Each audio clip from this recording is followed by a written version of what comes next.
For the record before the court is Commonwealth versus Karen Reed, 22 CR 117. The parties are present. The jury is not present. The matter is on for trial. If the parties could please identify themselves for the record. Good morning, Your Honor. Laura McLaughlin for the Commonwealth. Good morning, Ms. McLaughlin.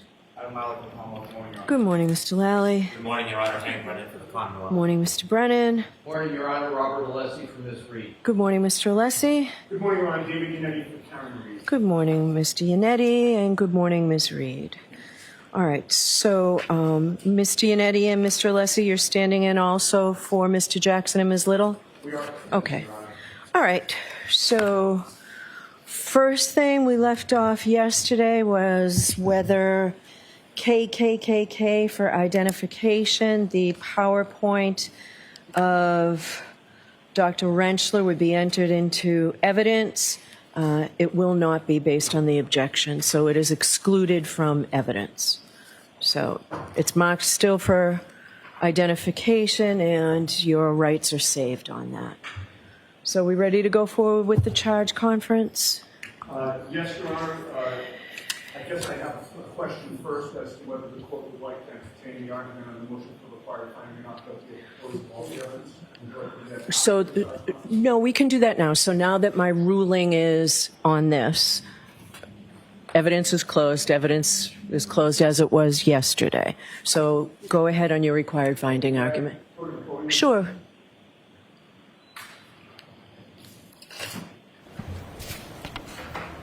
And this is not lengthy, Judge, 5 or 10 minutes. Take your time. Thank you.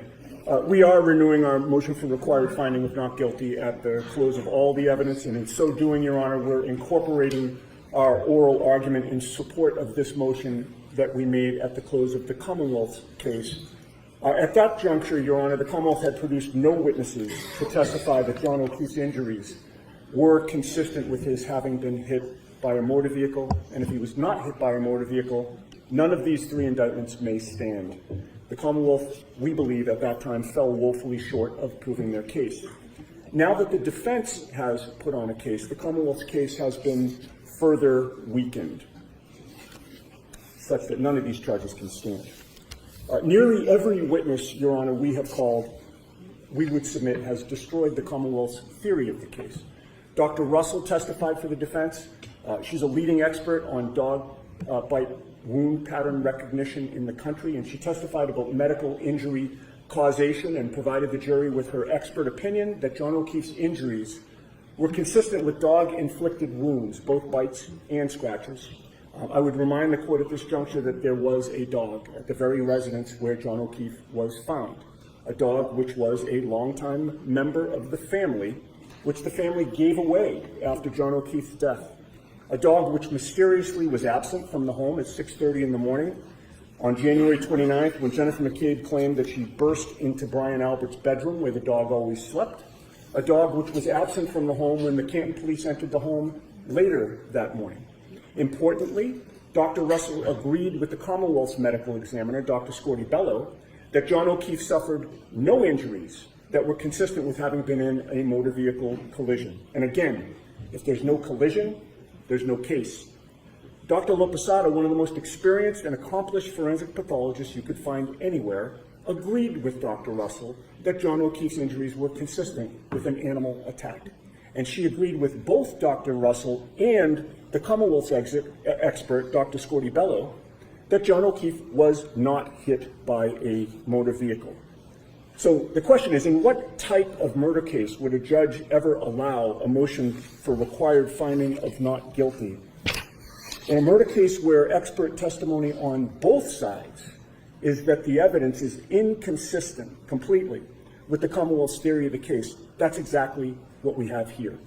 But it doesn't stop there. Both witnesses from ARCA drove a stake through the heart of the Commonwealth's case. Dr. Wolf concluded that the damage to Ms. Reed's Lexus was inconsistent with having come from a collision with John O'Keefe. Unlike Dr. Welcher, who created, we would submit, a meaningless experiment based on no scientific method, Dr. Welcher actually did the proper force analysis and concluded that Ms. Reed's Lexus was not damaged by the body or the arm of John O'Keefe. His testimony was unimpacted by cross-examination, and it's devastating to the Commonwealth's case. Dr. Rentschler further cemented that there was no collision between the Lexus and John O'Keefe. It is simply not possible that the 6,000-pound SUV hit John O'Keefe at 24 miles an hour and caused only superficial wounds to his right arm with no injuries to his legs or lower body. The SUV did not hit him. John O'Keefe was not hit by the SUV. The case is over. But on top of all that scientific evidence, Your Honor, there were 3 additional fact witnesses who testified for the defense who corroborated that the Commonwealth's theory of the case is false. Sergeant Nicholas Barros, a sworn police officer, testified that when he saw Ms. Reed's SUV that day, before it was towed to the Canton Police Sally Port, the taillight was merely cracked. When he was shown photos of what it looked like in the Sally Port after Michael Proctor had access to it, Sergeant Barros confirmed that it was absolutely different. Karina Kolakithis confirmed that there were no problems between Karen and John O'Keefe that night, even remarking on just how sweet he kissed her on the forehead shortly before they left the waterfall. But perhaps more importantly, that kiss happened right in front of Brian Higgins, the same Brian Higgins who had been flirting with Karen Reed that month, the same Brian Higgins whom Karen had ghosted for several days before January 28th, the same Brian Higgins who had texted Karen that very night, well, and received no response, the same Brian Higgins whom Karen had given her back to all night, the same Brian Higgins who had to be restrained at the end of the night by Chris Albert on video, the same Brian Albert who is on video, hot, angry. I meant Higgins, yes. Yeah, the same Brian Higgins, who is on video, hot, angry, and gesturing to John O'Keefe to meet him outside shortly before they left the waterfall and shortly before John O'Keefe was killed. And finally, Brian Loughran, plowing Fairview Road at 2:45 in the morning, was attentive, watching everything in front of him, very familiar with the Alberts residence, and had every reason to protect the Albert family. You recall that he did protect the Albert family to a degree that night by choosing not to follow protocol and call the DPW or the police about the Ford Edge parked on the street outside their property during a snow emergency. Brian Loughran confirmed that John O'Keefe was not on the front lawn at the Albert residence at 2:45 a.m. That means that Karen did not hit him. There was no collision. All the experts agree on that, including the Commonwealth's expert, and the only eyewitness that morning confirms it. Taking the evidence in the light most favorable to the Commonwealth at this juncture, with their evidence weakened by an airtight defense to these charges, these indictments cannot stand, and we urge this court to enter required findings of not guilty on all 3 indictments.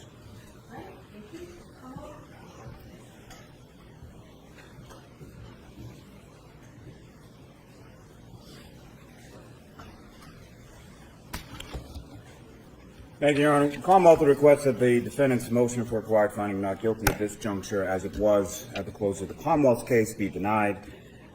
The state of the evidence is not dramatically changed since the Commonwealth rested its case in chief. Counsel makes reference to dog or canine. I would remind the court that there is absolutely no evidence, none, not even a scintilla of evidence of a dog. There is no evidence of an absence of a dog. You have Ms. McCabe testifying that she didn't see it in the morning, which does not equate to there being an absence of a dog there. The argument from counsel of the Commonwealth would suggest grossly exaggerates the strength of the defense witnesses in their case. The bias and advocacy exhibited by those witnesses from that witness stand do not amount to credible witness testimony that undermine the Commonwealth's case in any way, shape, or form. A couple of specific examples when it came to Officer Barros. His testimony was also that the cruiser camera footage from 8:22 in the morning at the driveway at One Meadows Ave, he indicated the damage to the taillight was consistent with the damage that he observed in the driveway at the defendant's parents' home, which was then consistent from the video or the photographs within the Sally Port. It's also consistent with 5:07 a.m. at One Meadows Ave on the still frame shots from that Ring camera video. Essentially, the Commonwealth would submit that the defense witnesses all conflict with each other. You have a couple witnesses testifying about dog or animal bites, then you have the ARCA witnesses testifying about superficial abrasions. You have Dr. Laposada talking about the drop in body temperature, which conflicts with Mr. Loughran's testimony as far as his confusion, as far as the hours of when he sees or claims to have driven by there and not seen a body. This is the same witness who is, I would submit, very confused on times, and then also backed into a basketball hoop during the course of his plow duties on that particular early morning as well. And as the court could see from the cruiser camera video, drove by the scene countless times, essentially rubbernecking it as he's going past doing his duties. Your Honor, what the Commonwealth would submit is that his case was more than sufficiently strong at the close of the evidence in his case in chief. There has been nothing presented in the defendant's case to diminish, particularly to the standards in the light most favorable to the Commonwealth, and request that the defendant's motion be denied. Mr. Kennedy, you know I have to do this in the light most favorable. I do, Your Honor. And viewing it that way, the Commonwealth has met its burden, so the motion's denied. Okay? All right, so regarding the charge,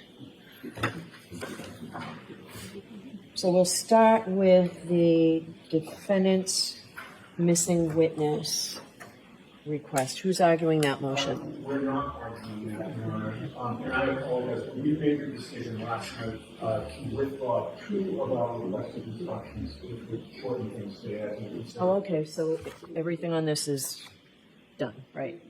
The defendant's motion to present a missing witness argument and request for instruction, you're withdrawing that? With regard to the absent witness instruction, we're withdrawing that request. Okay. And what else from your proposed instructions? You said there were 2. What's the second one? The second one is there's an entry on our request for loss with supporting evidence. We're withdrawing that. Okay, I had a question about that. All right, thank you. There is a supplemental instruction that we're asking the court to give regarding the display of this sweatshirt. Oh, that's right, you filed, I saw it in email, I don't have a hard copy of it. That's Mr. Weston. Your Honor, it's also to your honor, I'll hand up my hard copy. Okay, if you could do that, I'd like to go back through the rest of it and come back to that after I've read it, okay? Who's arguing for the rest of the defendant's proposed instructions? I am wrong. Okay, so we're gonna go through them one at a time. Who's arguing for the Commonwealth? Okay, so I think you're sort of in agreement on the basis of the law, right? Yes. All right, so model homicide instructions, and just as last time, so that takes a lot of time out of today. The only thing I'll draw the court's attention, the Commonwealth does have a request for, and I understand the court's position might be on this, but as far as the instruction related to murder charge, the Commonwealth is only seeking instruction on murder charge. All right, so we will deal with that. I'm going to go through the defendant's instructions are sort of the general instructions first, so it's probably easier to go through those, and then we'll have the argument on that. So presumption of innocence, I think my presumption of innocence is a little more robust than what you've requested, so I will probably, okay.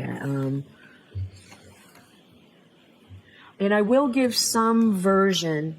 I know that there was a lot of attention paid and some appellate decisions on the each individual indictment. I'll give some further language on that. You've got an instruction proposed on page 4, reaching a verdict. Just, I will make it crystal clear, though I think it was, and I was upheld on it, so I will make it crystal clear. Okay, so I'll give you that, Ms. Giannetti. This what is evidence. I probably won't give verbatim what you have. I'll take a look at it, but I will certainly cover all these topics. So, Ms. Giannetti, you're telling me that your client wants me to give a defendant did not testify instruction? Yes, please, Your Honor. Again, if you want to take a look at what I gave last year, I think it's a little more robust than this. I think we answered satisfied with the court's instructions on that, so we would be satisfied again with the court's language. Okay. Humane practice, I will give you Bowden. I'm going to take a look, size this up with what I gave last year. I gave Bowden last year. I gave a Bowden instruction. I don't think the Commonwealth objects, right? We would object to the instruction. Okay. Go ahead. Do you want to make an argument? Just briefly, Your Honor, When it comes to the voting, I would incorporate, and I know there's no request for instruction from third-party culprit, but the Commonwealth will be making a similar request that council be prohibited from making a third-party culprit or voting argument. Or Bowden? Or Bowden? You don't think the Commonwealth, the defense should be allowed to make a Bowden to argue Bowden? So I would submit, Your Honor, that the entirety of any testimony or evidence related to either Bowden or third-party culprit in this trial has come from questions from the defense, not from actual evidence in the case. Testimony from witnesses would stand. Exhibits that would be evidence before anything was allowed. So in the instruction and arguments are based or predicated in the case law and evidence. Not in, obviously, as we're well aware, there's a specific instruction that no matter how powerful they are, questions to counsel are not evidence. So what the Commonwealth will submit is that the court looks at what is actually in evidence in this case. There is no basis whatsoever for not only the Bowden or third-party for instruction, but specifically for even counsel to make that argument during the course of the closing. And I understand Bowden is a little bit more loose as far as we're certainly. So I'm going to ask Ms. Giannetti to explain to me. All right, so I disagree with you on Bowden, but I'll take a closer look at it. Ms. Giannetti, what is the Bowden evidence that warrants an instruction? I think it's multifaceted, Your Honor. The police did not secure the crime scene properly. They used inadequate material to pack the evidence. Chain of custody was contaminated and corrupted. There was evidence of the bias of the lead investigator, failure to pursue other suspects, specifically telling his friends that the homeowner was sacrosanct because he's a Boston cop too. There was a different focus on Ms. Reed to the exclusion of everybody else. It was not an open-ended investigation. From day one, it was focused on one person and one person only. And just responding briefly to Mr. Lowry's comments about how being introduced affirmative evidence as the proper way to do an investigation. We tried, Your Honor, we made a motion and renewed it, asking for reconsideration of the court's ruling that Mike Easter could not testify about in an investigation. So to say that we didn't introduce that evidence when we tried to do it, we were I think what Mr. Lally was saying, that you asked questions but weren't given answers. And so I think that's what was said. I'm going to, Mr. Yannetti, I'm going to allow you to argue Bowden, and I am going to give an instruction. So third-party culprit's an entirely different animal here. I know. But tell me, are you going to argue it? Is the defense going to argue that Brian Higgins did this?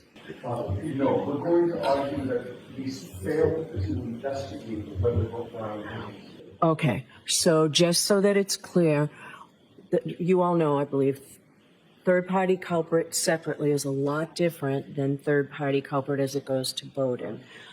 I ruled pre-trial that there could be no attempt at introducing third-party culprit evidence regarding Colin Albert. So that was separate. But I did say that I would give you the opportunity to try and develop testimony regarding Brian Higgins and Brian Albert as third-party culprits. That threshold that you need to make to do that, to argue them as three-party culprits, has not been made by the defense. So you cannot argue that either Brian Higgins or Brian Albert committed or had the motive and all of that. Not third-party culprit, pure third-party culprit. You understand that? It sounds like you're telling me you don't intend to do that. We understand the distinction, Your Honor, and we're strictly going with a Bowden defense. Okay, so you can get into third-party culprit with Brian Higgins, that the police were aware of whatever you're going to argue and failed to act on it. But it's strictly for that purpose, okay? Okay. Yeah. So Mr. Yannetti, and of course I take him at his word, tells me that they're not going to do pure third-party culprit. Okay, that's great. That makes that easier. So I will give. Sure, go ahead. While we're on page 8, I just wanted to Commonwealth does have an objection to the defense, so others I can talk about this. Yeah, I have a check mark next to that. Ms. Unity, tell me about this, the absence of a recording. Are you saying that the police should have recorded Ms. Reed at her parents' house? Right. So, obviously it's not the strongest if the argument that we would have did not occur at a police station, but, these days, Your Honor, it's common knowledge that everybody has access to a recorder, even on their own cell phone. It could have been done. It wasn't done. We had to rely on police memory of what my client said or didn't say when there was a possibility for a recording. So we still think we're entitled to Do you think it was custodial interrogation? Or I guess I should say, do you think the evidence supports? I think there's an argument that it was a custodial interrogation. We had police officers who, refused to sit down in the living room. They were surrounded with her. Someone who was not familiar with dealing with the police at all. So yes, I think there's an argument that it could be considered custodial.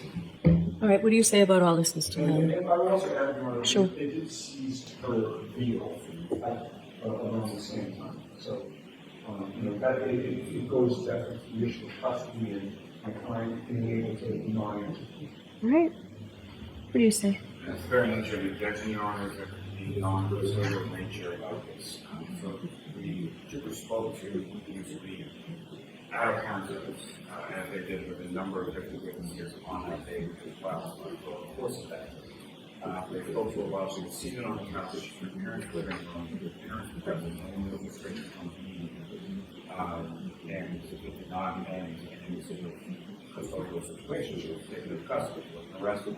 Yes, they did seize her cell phone and her vehicle, based on information that they had told from the course of the day, they don't take this from Ms. Reed herself.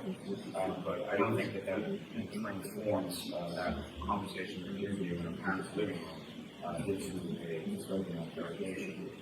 The bigger issue that I have placement, as far as there's already been within saying requested jury instructions or requested jury practice, and then following the piece of language in the defendant's requested jury instructions, there goes on to all of these other requests regarding her compromised mental state and all of these other things that, while if it were to be given by the court, should be given in the same context of the practice. I don't think it's something that should be highlighted in two different sections. And I would submit that there is no evidence of her having a compromised mental state or anything to that effect. She exercised her judgment as far as when she's speaking with Sergeant Cannone and having testimony from the stand, that initially she said she wanted to fine with answering questions that they wanted in detail. And when the questions became centric on, or more centric on people, at that point, I know that's not a very, but of course, where she then ended the questioning in that point. So I don't think there's any evidence of her having a compromised mental state during the course of this interview, and I don't think that it rises to the level of the instruction. So I would ask basically that everything on page 8 prior to the instructions be exercised. All right. I'll take another look at this and I'll just let you know in the morning. And, Your Honor, with regard to the compromised mental state, we agree that that would not apply to the interview at the residence. But we believe that it applies in the humane practice context. Here's where it makes sense. So, all right. It's going to happen. It should happen once. Yeah. I think that's fair. Okay. Okay. All right.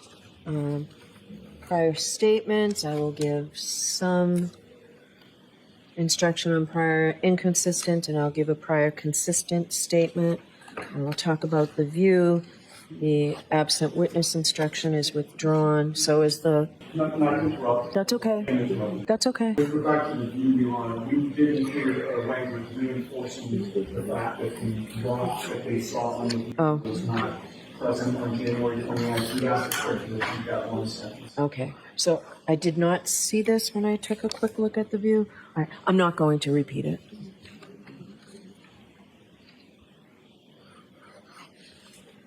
All right, lost or destroyed evidence you're withdrawing. Direct and indirect evidence. I'm going to try and give a shorter instruction on that. So I will, even the one I gave is too long. I'm trying to cut down the time the jury needs to hear general instructions that I think they're perfectly capable of hearing in a shorter period of time. All right, thank you. Credibility, the same. Law enforcement witness, I think I gave some instruction on that. I'll include that somewhere in it. If I might just reference to that, Sure. only language in there that I would object to. Okay.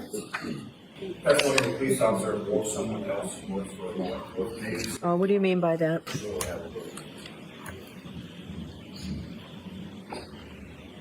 I think that was taken into account for the dispatcher, perhaps. We're not. Yeah, I'll do police officer because they're police testimony. I'm not going to go beyond that. Okay, thank you. I'll do the photographs, the opinion testimony, notes. I'm not saying I'm giving exactly this, but I will give, I'll cover all those topics. What page you on? Okay. One suggestion there was indicates Commonwealth is issued photographs and evidence. Yeah, I'm just going to say there are photographs that are in evidence. Was that the nature of your objection? I actually think the defense is included more graphic. Yeah, so I would just say you've seen photographs. Or there were photographs and evidence. I instructed twice anyway, maybe 3 times on it, so I'll give some version of that. Juror notes, I'll give some version. The implicit bias instruction, I'm going to give exactly what the SJC told me I should give. All right, so the Commonwealth's request is sort of in the, you start with the law and then you get into the general instructions, Mr. Lally, so let's skip to your, it's not numbered, your supplemental instructions, use of a dangerous weapon. All right, so I'm going to give that, Ms. Giannetti. I gave a dangerous weapon instruction last year on the motor vehicle. All right, so I'll give probably what I gave last year, and this looks like it's it. What is not evidence, evaluating, I'm going to give what is not evidence, evaluating the evidence, there's some instruction. Ms. Giannetti, what do you think about the short instruction on jurors? It sort of makes sense to me after such a long trial. No juror is better qualified to determine the truth of the facts in controversy or to deliberate upon a verdict than any other juror, or solely because of that, solely because of that juror's occupation, education, experience, or any other characteristic. Okay. Thank you. Charts and summaries, I'll talk a little bit about chalks. And inferences, I will give some. I'll give the redacted exhibits instruction. Witness preparation for trial. Do you both want this? There was testimony on both sides. It's simply, there was testimony at trial that the attorneys, and I may say if you find, or something, preface it. Witnesses when, the attorneys interviewed witnesses when preparing for and during the course of the trial. You may not draw any unfavorable inferences solely from that fact.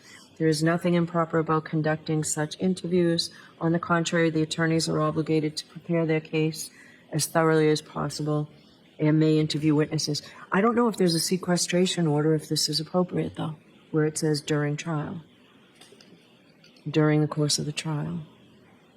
I'll just say when preparing for trial. We're joining in, I don't know that we did that in our instructions, but we're joining in almost the request for that instruction. All right. Okay. Expert witnesses, electronic communication. So I'm going to go through the limiting instructions I gave. I need to just do this again here. So electronic communications, I have that on my list. The emotional impact photos, humane practice. We'll get back to consciousness of guilt in a minute. I'm also going to give the prior bad acts instruction. I did that in regard to the Aruba incident, if you want to call it that. I gave a prior bad acts instruction before that testimony came in. I also gave the instruction that I will also give on the state of mind of John O'Keefe as to his state of mind being known by the defendant and the likelihood that she would act on it. So Commonwealth versus Binns in those cases.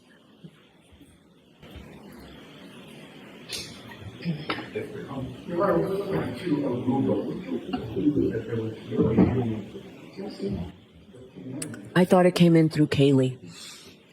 I should say it did come in through Kaylee. That's when I gave the prior bad acts instruction. She testified.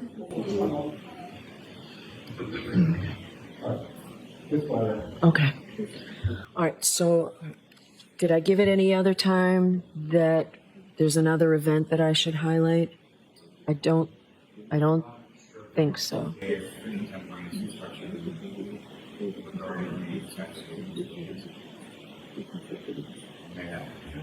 don't think there was an instruction of that kind. All right. I think I have to add that here. So, all right. And I will look at it and decide whether I need to add it specifically. It might be covered enough. Might be covered enough when I give the electronic communications instruction. So I will think about that. All right. Those were the limiting instructions I wanted to get to. So. We would object to the prior bad acts being linked to the beginnings text message. All right, I'm going to take a look at that, Mr. Lessie. All right, consciousness of guilt. Okay, all right.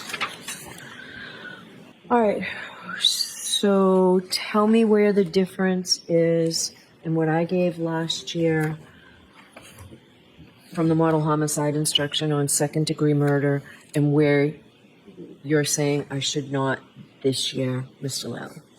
No, so you only, 1 second, let me just pull that up.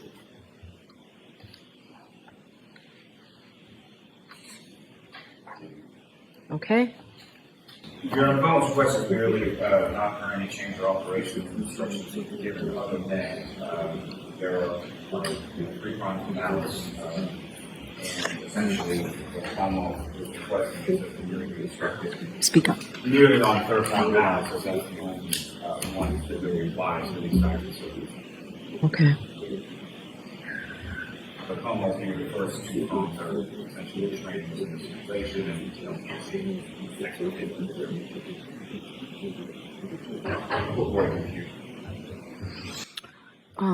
Do you have supportive case law for me to single this out?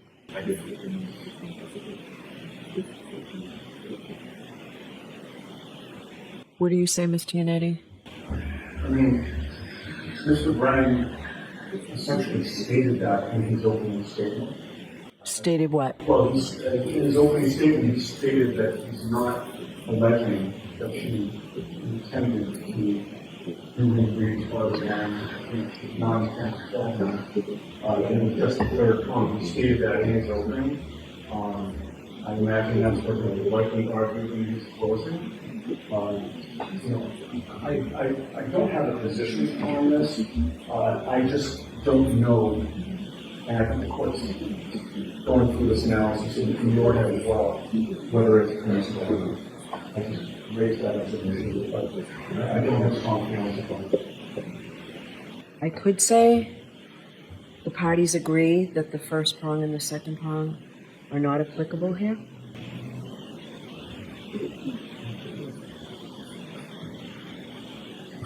I think we're just at a position where we'll defer to the court. Well, I'm not going to say you agree if there's no agreement. If you can get me a case by this afternoon, I will endeavor to do so. You're on reload. I don't have it. I'm inclined to go with the model.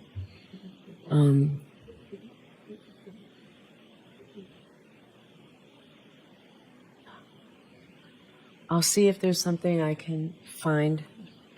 You're probably better at finding it than I am, Mr. Lally, but I'll see if there's something I can find to support the position that it's just the third prong and therefore I only have to give that instruction. I don't think I'll find anything, but let me see. Because I can understand why both of you don't want it. Just let the jury focus on what they need to focus on. And that's really the only reason for this. I understand, and I don't.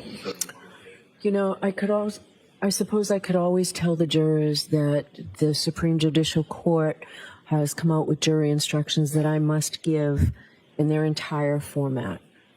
And that sort of explains why I say something that doesn't apply, maybe. I would be fine. We wouldn't have objections to it. Maybe I'll do that, but let me see if I can find something. If I can find something that says I don't have to give those first two prongs, I'll let you know before you begin. All right. And you're right, before the court makes a decision on that, we see what the court is proposing if you are going to alter the Cannone. If I alter it, it means I remove those two. That's all. But no, we just want to. Yeah, sure. My guess is that won't happen, but we can see. All right. So, lesser included offenses. Did you want an OUI instruction? You were. We're asking for that. Okay. All right. Right. I think that's it. Aside from Mr. Alessi's motion regarding the exhibit.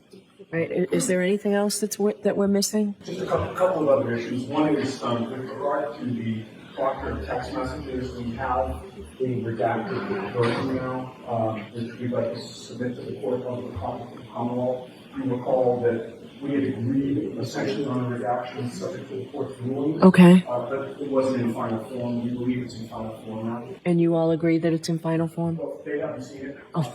I'm going to Okay. read to them now. Can I hand this to the court? Sure. Thank you. All right. So. The only other issue, Your Honor, is we do have a... Hold on 1 second on this issue still. So I will give the Commonwealth this afternoon to take a look at this. And tomorrow morning, if you don't have agreement, then we'll have to deal with it. And I'd prefer not to have to deal with it. So. I'm sure we can be in touch this afternoon. I do not believe there's going to be any problem. Okay. Just a couple other things before we get to Mr. Alessi. Yeah. One is that we do have the profitable PowerPoint to be introduced to the evidence on. Dr. Wolf or Dr. Rentschler? All right. And this was allowed into evidence unobjected to. I thought we already had it. We didn't. We have to redact it, so we Okay. redact it. It's on a phone drive. Okay. And the Commonwealth has seen it? All right.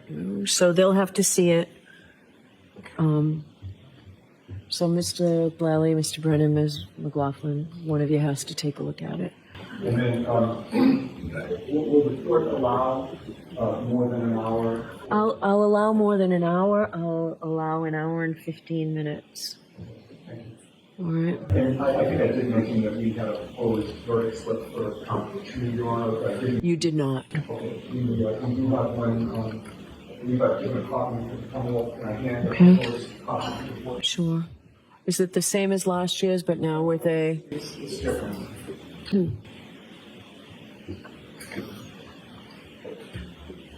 Okay. All right. Oh, I digested it, Mr. Alessi. Go ahead, I'll hear you. I'm actually Yannetti. Yannetti, jeez, I'm sorry.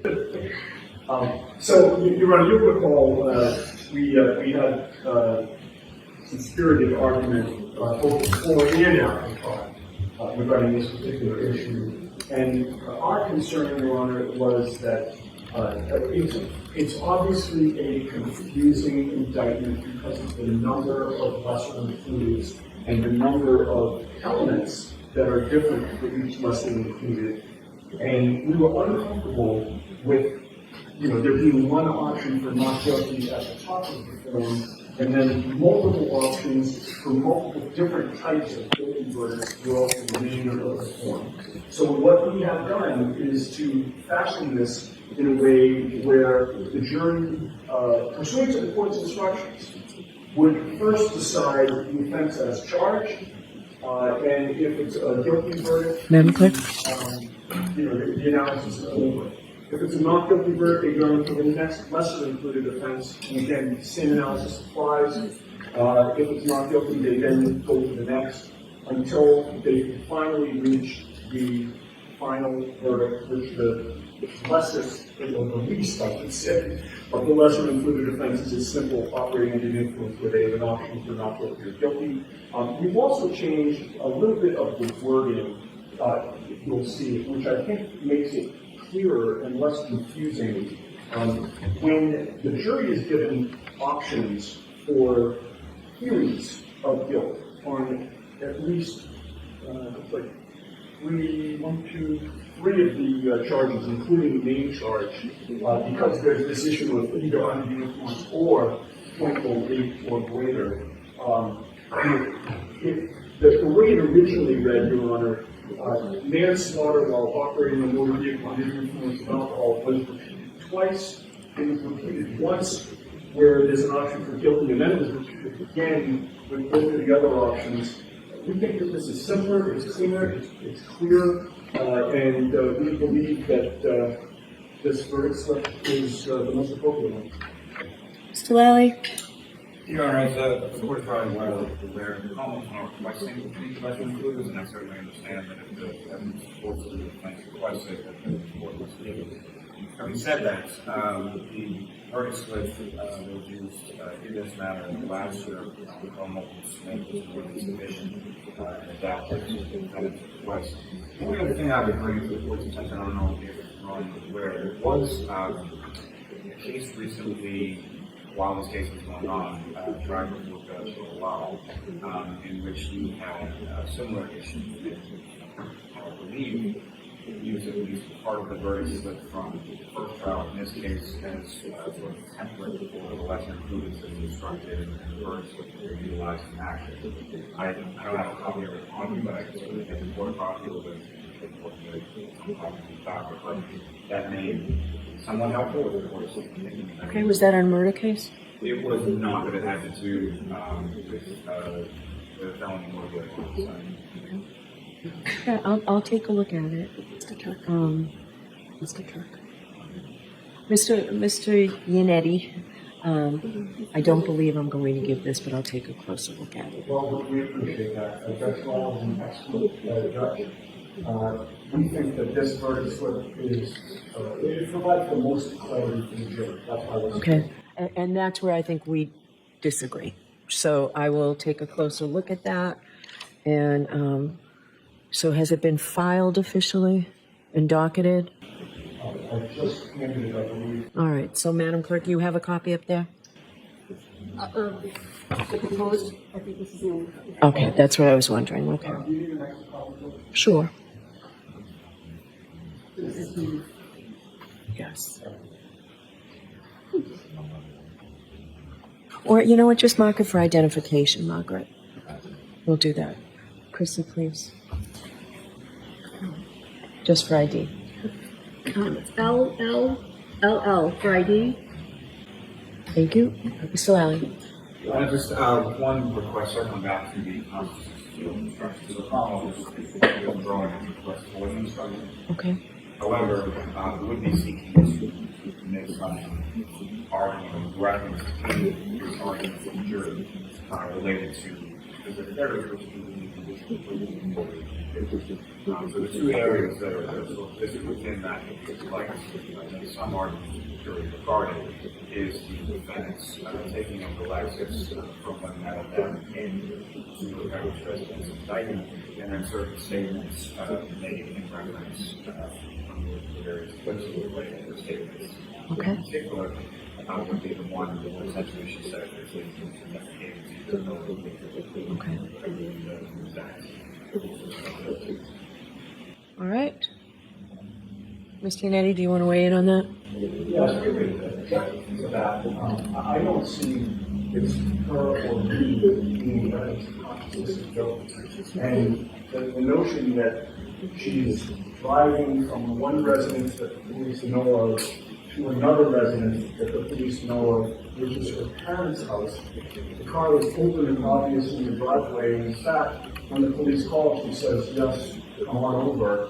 I don't see that as being any evidence of consciousness of guilt. Okay, so I'm going to allow them because they're permissible inferences from what's in evidence, but I'm not going to give, even before it was withdrawn, I wasn't going to give a consciousness of guilt on those. And just to be further clear, there may be other witnesses. Yes, so I did want to ask you, though, Ms. Giannetti, I think it's an argument that can certainly be made by the Commonwealth regarding the video clips that your client gave during various interviews. I think consciousness of guilt is a permissible inference from some of those. Are you sure you don't want me to give the consciousness of guilt because it's got helpful language for a defendant in it as well? Okay. Okay, I just wanted to give you the opportunity. Okay. All right, anything else? Anything else, Mr. Giannetti? We're going to hear from Mr. Alessi, but The Commonwealth does not object to the redactions. that's great. Thank you. One less thing you all have to do today, okay? I know. All right, so let's make that, are we switching that new redacted version with an exhibit number? Do we know what it was before? Excuse me. The redactions on the Higgins messages, that's what you're saying you're fine with, right? Proctor Communications. Proctor Communications, okay. This is testimony that came in. Of Proctor, yes. All right, so we'll find the exhibit number and we'll just... 209, is everybody in agreement that it's exhibit 209? Yes, ma'am. Okay. Does the court have a copy, or did they make a comment? No, I wrote on it. I need the Commonwealth's. This is a clean copy. So that will now be 209 in evidence. You know what? Can we make that 209A? We need, Ms. Giannetti, we need to keep record of the first one that was not redacted. So any objection to making this 209A? No objection to that. And so original 209 will not be synced. Is that?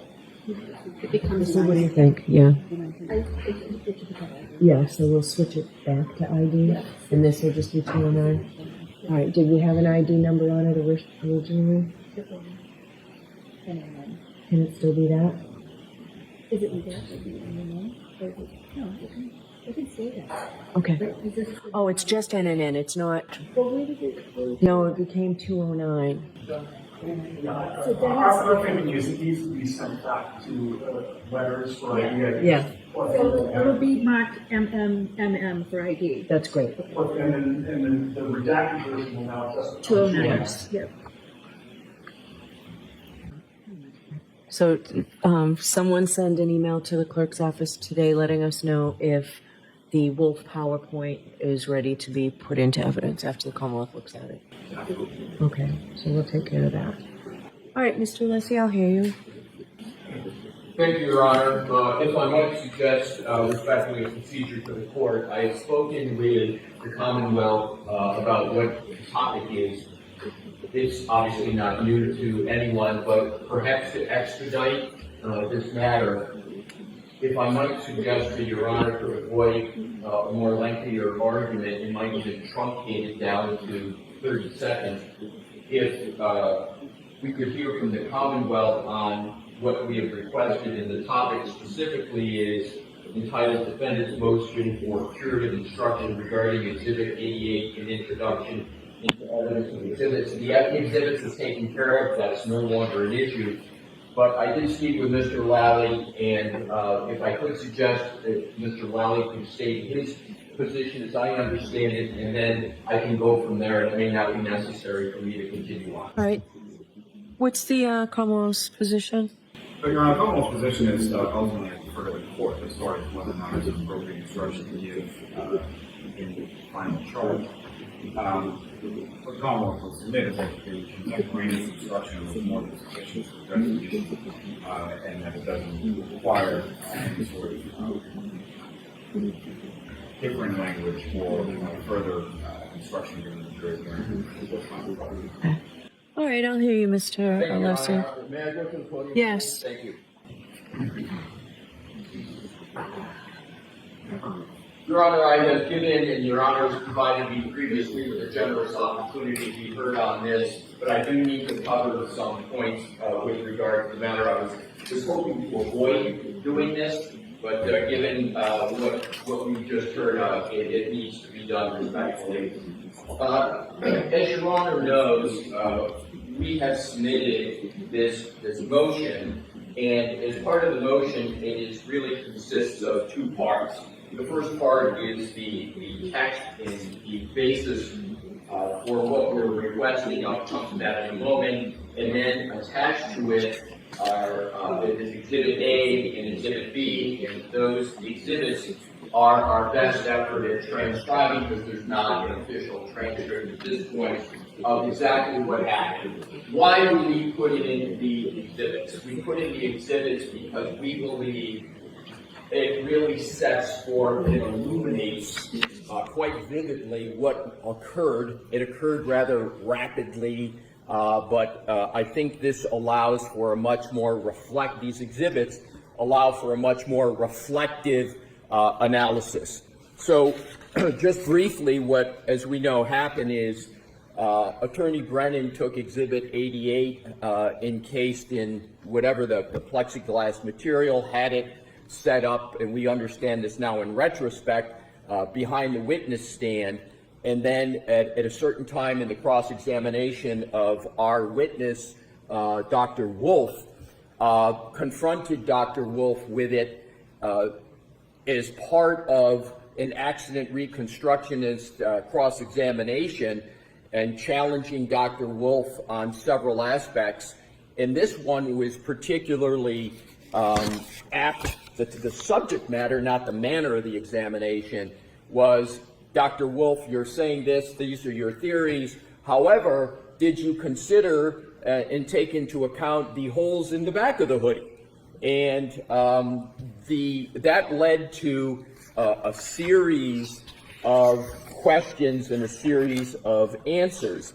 And I want to go right to the end, because I think going right to the end better elucidates what actually occurred and the depth of the issue and the problem here in this misconduct, which we believe was intentional. Specifically, the end is, we know, and I believe it is completely undisputed, that the holes in each and every hole in the back of the hoodie was caused by the criminalist, a witness in this case, Ms. Hartnett, who made those cuts as part of her analysis, and that was in May of 2023, long after the alleged incident of January 29, 2022. So that's sort of the end, undisputed. Now let's go back to what happened in the examination, the cross-examination of Dr. Wolf. So he's confronted, and I think, we put in Exhibit A and B of it, but what is particularly striking is on page 7 of Exhibit A, and it's the colloquy that starts in the middle, which we've yellow highlighting, Attorney Brennan saying, when you were making that opinion about consistent or inconsistent, did you ever consider whether there were holes in Mr. O'Keefe's sweatshirt other than the right arm? Dr. Wolf started to answer, well, I know that there was cutting to, and I emphasize cutting, and then he was cut off by Attorney Brennan, and Attorney Brennan said, may I approach and receive the exhibit, Your Honor? And we note that in the context of many other statements in this regard as to what happened. So now this comes to the requested relief, and I'm going to move to the part of the argument, Your Honor, that we believe respectfully compels what we're requesting. So now I want to just state what we request. We believe what we've requested is quite modest given what happened. And our proposed curative instruction is on page 2 of our motion. It states During the cross-examination of Dr. Wolf, Mr. Brennan asked Dr. Wolf about holes in the back of the sweatshirt, Exhibit 88, falsely insinuating that those holes were sustained on January 29, 2022 from a fall backwards. I instruct you that those holes were not present on January 29, 2022. Those holes were made by Maureen Hartnett, a criminalist at the Massachusetts State Police, I've got the acronym MSP, Crime Lab, in the course of her inspection and sampling of the clothing on May 18, 2023. Dr. Wolf correctly testified that those holes did not come from any alleged event on or about January 29, 2022. Please juxtapose that with regard to the instruction Your Honor had given, which was a sentence, so, jurors, I instruct you that those holes were made by the criminalist, Ms. Hartnett, during the course of her inspection and sampling of the sweatshirt. Didn't I include the date you'd requested, the May 18th date? I thought I did. You know, Your Honor, I think the answer is no, but because I'm doing it from memory and I don't... This is not an official transcript, right? Exactly, Your Honor, so I can't say it with certainty. I don't believe it was. Okay, because that date you told me was important to you, right? Among other factors, the date was important. It's May 18th, right? Yes, Your Honor. Okay. Go ahead. And so, Your Honor, I believe what is fair in the analysis and as objective as I can be here is, I think the curative instruction has to tether to and relate to in its details the degree of what happened. This was on a very significant topic, accident reconstruction, a significant piece of evidence, the hoodie. There's been much discussion among many expert witnesses about this hoodie, what it stands for. There's been videos on it.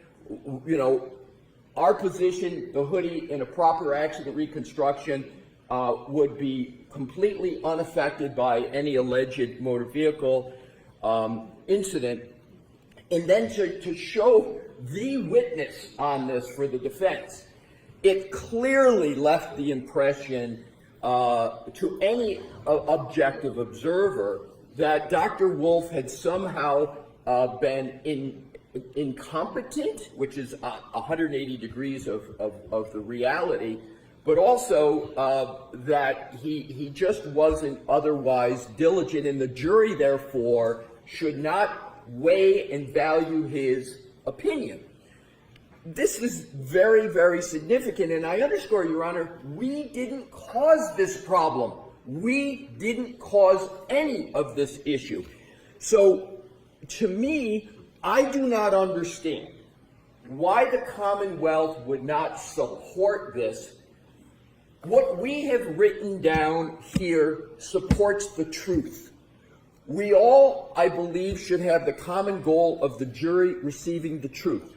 I looked at the jury, I'm no soothsayer or mind reader, but I looked at the jury and they looked confused when I looked over at them, but I think even aside from looking at a jury, what Your Honor did in good faith, I don't believe is clear enough on this key issue, and I'm not understanding why there would be any real contest over making it clear to the jury on this very important point.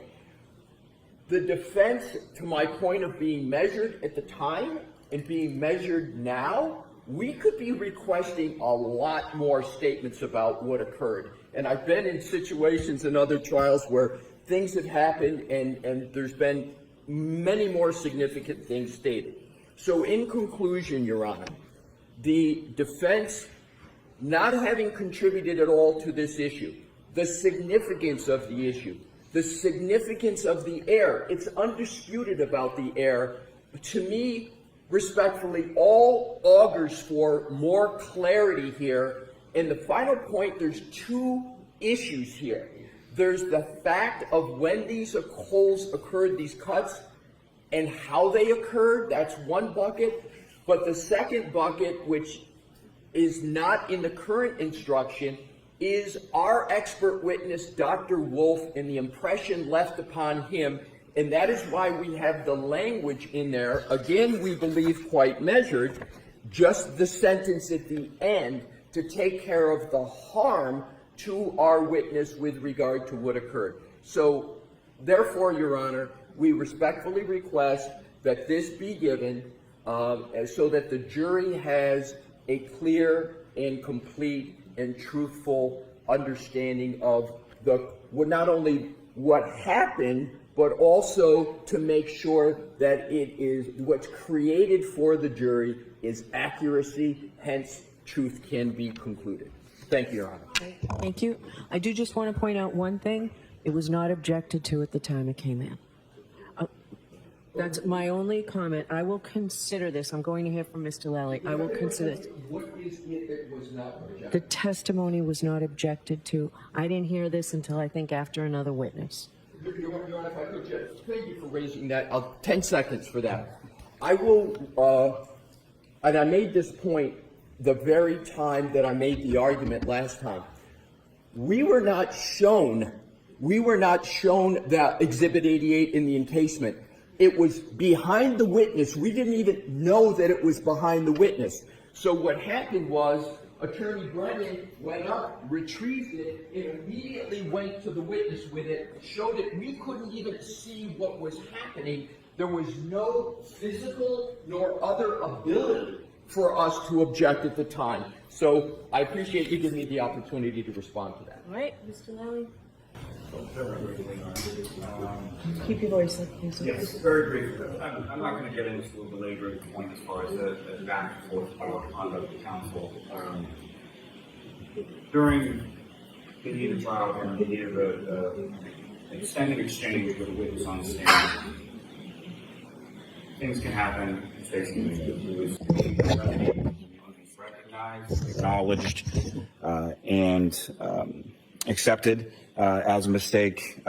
There were numerous offers by the Commonwealth to offer a stipulation as to the truth as far as the evidence is concerned that were rejected by the defense. They wanted the curative instruction. They got it contemporaneous with when the evidence came in. There have been many instances of similar type conduct that didn't result in a curative instruction, and to accentuate it further in the final charge to the jury is simply improper. It was a situation that arose as far as whatever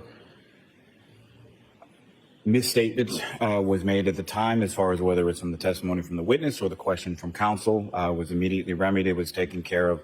I don't think that there's any confusion by the jury, and furthermore, as I indicated, the Commonwealth offered a stipulation at the time that this occurred, which was essentially rejected by the defense. They got the curative instruction at the time. That is all that is required. It is more than sufficient, and it doesn't need to be accentuated or addressed further in the final charge. Okay.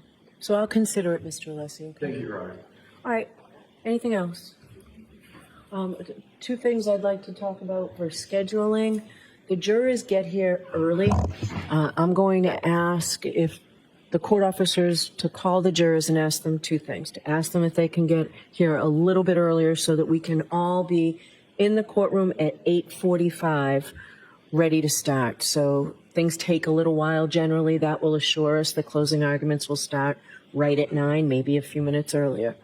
The goal would be to hear arguments from both counsel and then take an early lunch break. I would ask the counsel plan on just a half an hour lunch break. I'd like, the point being, I want the jurors to start deliberating. I don't want to end the charge and send them home for the weekend. That's not fair after they've waited so long. So a short lunch, you're free to stay in the building, and court officers will help you with accommodations for that. But a short lunch, and then I'll come out and do the charge. And then at least, hopefully, there'll be some time for them to deliberate. I'm going to ask the court officers to call the jurors to see if they can stay as late as 5 o'clock or 5:30 tomorrow night. I just don't think it's fair after they've sat through so much of this trial with the various delays that we've had to not let them start deliberating. We have no objection to that. One request we have, judges, during the last trial, during deliberations, the court had asked us to be within 5 minutes of the courthouse. My office is about 10 minutes away. I'm sure we can make accommodations for that. But at some point, we may have to talk about security issues. So a lot may depend on that. All right. Does the Commonwealth have any objection to that schedule? No, Your Honor, not at all. All right, so we'll see counsel in here no later than 8:30 tomorrow morning. We'll counsel here at 8:30. All right, thank you. All rise, please.